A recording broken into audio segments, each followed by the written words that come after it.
به کسی هم چشم نمیگم، من به هیچ خدایی چشم نمیگم، من به پدرم هم چشم نمیگم، ولی من دعوا میکنم. تموم شد. خیلی تاثیرگذار. یه لحظه وایسا. راستشو بخوای منم یه روز وسط همچین دعوایی بودم و نمیتونستم جواب یارو رو بدم. چرا؟ چون درست حسابی یادم نمیومد طرف فلان روز چی کار کرده که حالا بهش بگم، یا اینکه یادم میومد ولی طرف قسم میخورد که من فلان روز فلان کارو نکردم. بعد از یه دعوای این مدلی معمولا آدما به این فکر میکنن که چطوری دهن طرف مقابل رو سرویس کنن، اما من داشتم به چیز عجیب‌تر فکر میکردم. ممکنه خاطرات توی ذهن من در گذر زمان تغییر کرده باشن یا اصلا واقعی نباشن. تو این ویدیو بهتون ثابت میشه که تغییر کردن یا واقعی نبودن.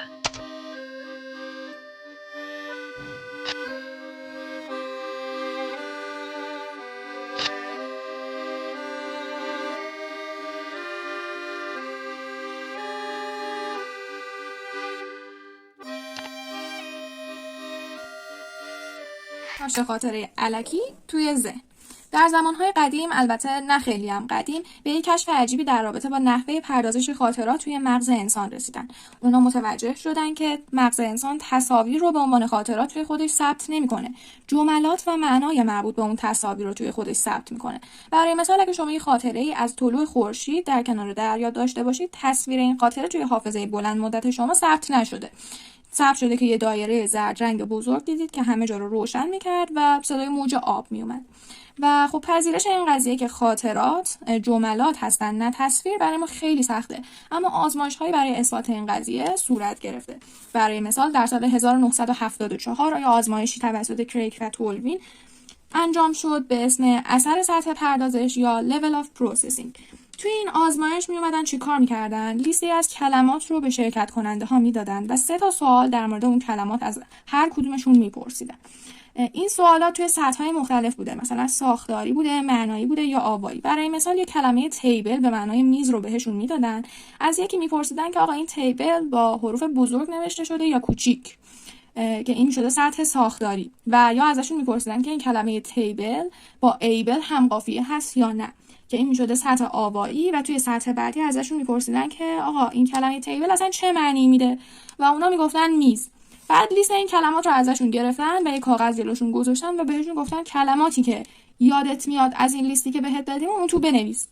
70% کلماتی رو یادشون اومده که معناشون رو ازشون پرسیده بودن و خیلی به اون کلماتی که ساختار و تصویرشون در موردش سوال شده بود اشاره نکردن. و این قضیه باز دوباره بهشون اثبات شده که جملات و معنا توی خاطرات و حافظه ما ذخیره میشن. اما بعداً مثلا دوباره یه آزمایش دیگه لوفتوس و پالمر اومدن انجام دادن و در مورد این بوده که خب یه سری آدم رو جمع کردن و بهشون یه فیلم کوتاهی از تصادف 2 ماشین که با سرعت خیلی متوسطی داشتن به سمت هم حرکت می‌کردن و نشون دادن. خب و توی این فیلمی که بهشون نشون دادن مثلا اثری از شیشه خورده و این چیزا نبوده، فقط 2 ماشین با سرعت متوسط به همدیگه برخورد می‌کردن. خب هدفشون از این آزمایش چی بوده؟ که بیان ببینن نحوه پرسیدن سوال و واژه‌ها میتونه خاطرات تصویری رو تغییر بده یا نه. این فیلم اومدن به اینا نشون دادن و بعد چند گروهشون کردن و ازشون یه سری سوال در مورد این فیلم پرسیدن. به یکیشون مثلا گفتن که دقت کنید به شدت این سوالایی که پرسیدن. مثلا از اولیه پرسیدن که آقا این 2 ماشین که با همدیگه به شدت برخورد کردن هر کدومشون چه سرعتی داشتن. از نفر بعدی پرسیدن که آقا این 2 که با هم برخورد کردن چه سرعتی داشتن. از نفر بعدی پرسیدن که آقا این 2 که با هم تماس پیدا کردن چه سرعتی داشتن. خب اونایی که ازشون پرسیده شده بود که این 2 که به شدت با هم برخورد کردن چه سرعتی داشتن، همشون گفتن که خیلی سرعتشون زیاد بود، در حالی که اصلا سرعت این 2 متوسط بود. اونایی که ازشون پرسیده بودن برخورد کردن، اونا گفته بودن سرعتشون متوسط بود، اوکی بود. و اونایی که بهشون گفته بودن این 2 با چه سرعتی تماس پیدا کردن، گفته بودن که خیلی سرعتشون کم بود، خیلی هم آروم به هم دیگه برخورد کردن. آقا این هیچی. یه هفته بعد گذشت، دوباره اومدن یه سوال دیگه ازشون پرسیدن که حالا که این 2 با شدت و هم برخورد کردن چقدر خورده شیشه شما توی تصویر دیدین، چقدر خورده شیشه تولید شد. حالا اصلا توی فیلم هیچ خورده شیشه‌ای تولید نشده بوده، ولی اونا که با شدت ازشون سوال پرسیده بودن گفته بودن که آقا ما یه عالمه خورده شیشه توی تصویر دیدیم. البته 30% این قضیه رو گفته بودن که ما خیلی خورده شیشه دیدیم تو تصویر. اونایی که متوسط ازشون سوال پرسیده بودن گفته بودن که یه سریاشون، یعنی درصد فاحشیشون گفته بودن که ما اصلا خورده شیشه ندیدیم توی تصویر، اگه هم دیدیم خیلی کم بوده. و اونایی که بهشون گفته بودن اینا که با هم تماس پیدا کردن چقدر خورده شیشه شما دیدین، گفته بودن که اصلا 6% گفته بودن ما خورده شیشه دیدیم. بقیه‌شون یعنی 94% گفته بودن خورده شیشه چیه، ما اصلا خورده شیشه ندیدیم. دو تا با هم دیگه تماس پیدا کردن و خیلی آروم بود. و یه بار دیگه اینجا اثبات شد که حافظه تصویری و خاطرات انسان ثابت نیست و تحت تاثیر زبان و واژگان میتونه تحریف بشه یا اصلا جعلی باشه اون خاطره.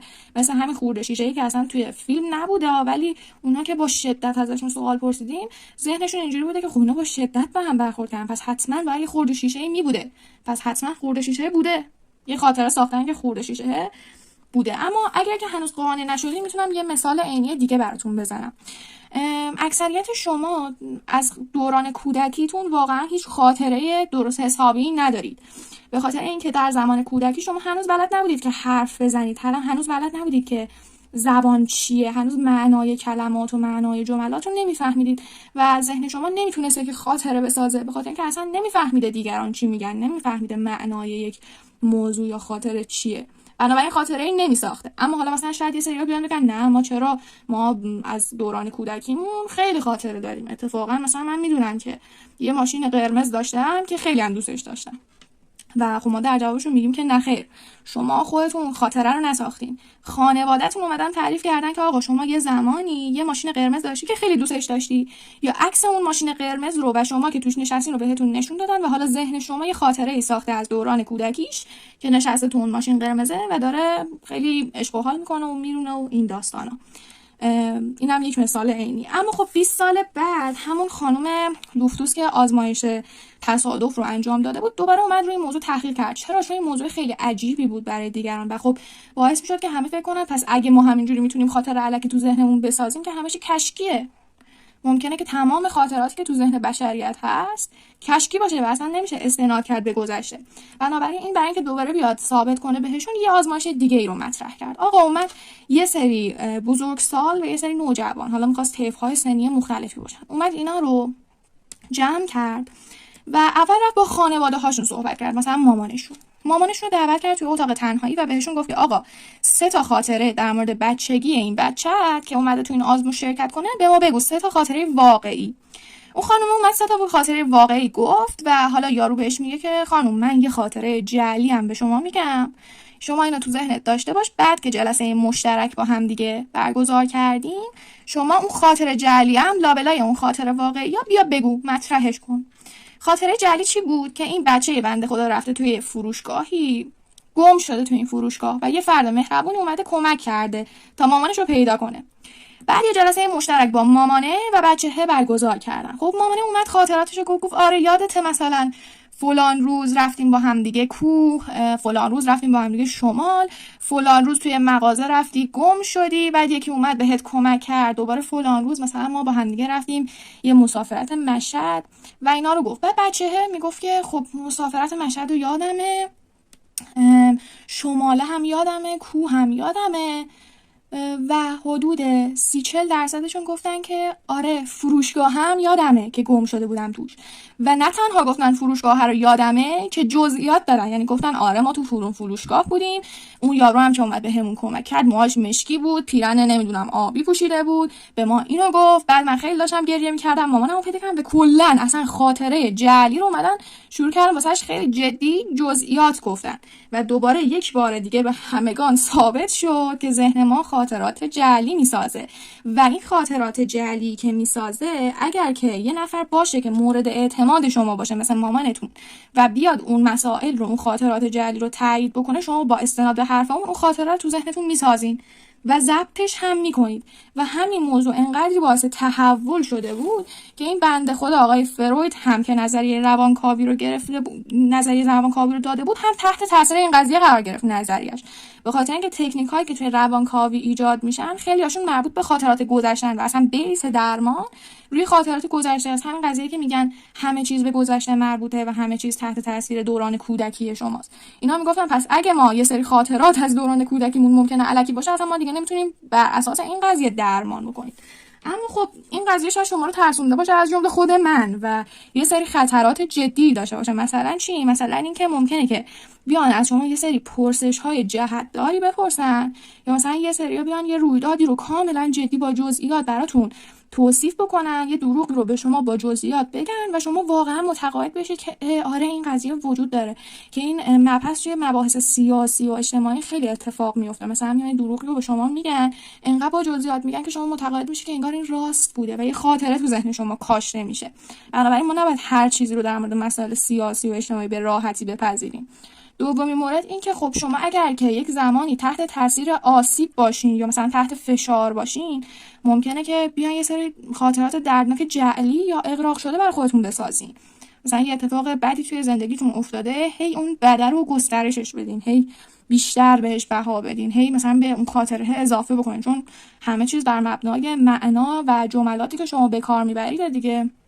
و سومیش این که ممکنه که شما یه سری تشخیص‌های غلطی بدین، بر اساس اون تشخیص غلط‌ها یا مثلا روایت‌های نادرستی که گفته شده به یه مسئله اتکا بکنید و یه تصمیم گیری نادرست بکنید، که این خیلی توی روابط دیده میشه. مثلا توی اینستا میان یه روایت نادرستی از خیانت مردان به زنان برای شما میگن، بعد یه خاطره جعلی شما توی این قضیه برای خودتون میسازین، بعد از این به بعد تصمیم میگیرین که هیچ وقت وارد رابطه نشین، چون من میترسم که مثلا اون اعتماد از بین بره، به خاطر اینکه دارم به خاطرات الکی کاشته شده تو ذهنم اتکا میکنم. اما خب این قضیه مثلا فوایدی هم داره دونستنش برای ما دیگه، یعنی یه سری کاربردهایی داره. من حالا میدونم که مثلا ممکنه که یه سری خاطرات الکی توی ذهن من کاشته شده باشه، چه فایده هایی برای من داره. اولا اینکه خب اونایی که میخوان کار درمان انجام بدن، یا حالا مثلا خودتون هر وقت خواستید یه سوالی رو از دیگران بپرسید، توجه کنید که اون سوالی که میپرسید بی‌طرف باشه، چون اگه بی‌طرف باشه احتمال اینکه طرف با تحریف کمتری به شما پاسخ بده و یه پاسخ درستری بهتون بده خیلی بیشتر میشه. و دومین مورد سواد رسانه‌ای، این که ما باید کمتر تحت تاثیر زبان هیجانی اون اطلاعاتی که بهمون توی فضای مجازی میدن باشیم. مثلا یه موجی راه میفته، یه اخبار غلطی میان به شما میدن، شما اول یه سوال از خودتون بپرسید که خب این واقعیه، این مسائلی که دارن میگن واقعیه یا نه، یه مقدار روش فکر بکنید. و سومین مورد این که خب توی درمان با استفاده از این فکتی که فهمیدن اومدن گفتن که خب ما میتونیم مثلا برای یه سریا که خیلی خاطرات دردناکی دارن بیایم روایتشون رو بازنویسی کنیم، اون خاطراتشون رو بازنویسی کنیم، یه معنای مثلا بهتری بهش بدیم، خب یه مقدار از بد بودن قضیه کم بکنیم تا درد اون طرف هم کم بشه وقتی که داره اون خاطرات یادش میاد. البته خب یه سری تبصره خاص داره، چون این کار خیلی خطرناکه که بخوای مثلا یه خاطره یا تو ذهن یکی عوضش بکنی، کم و زیادش بکنی. و چهارم این که ما میتونیم توی روابطی که داریم خیلی کمتر قضاوت کنیم، خیلی کمتر مقایسه کنیم قضیه رو با گذشته یا مثلا مسائل گذشته رو پیش بکشیم، چون خیلی‌هاش ممکنه که تحریف شده باشه، خیلی‌هاش ممکنه که کم یا زیاد شده باشه، چون خاطرات الکی ممکنه توی ذهن شکل گرفته باشن و خیلی راحت با معنا و مفاهیم و جملات عوض میشن. ممنون که تا آخر ویدیو همراه هم بودی و اگه تا حالا خاطره‌ای داشتی که بعداً فهمیدی واقعی نبوده تو کامنت‌ها برام بنویس. خودم هم همونجوری یه دونه برات نوشتم. برای دیدن ویدیوهای باحال بیشتر با موضوع روانشناسی همین حالا سابسکرایب کن.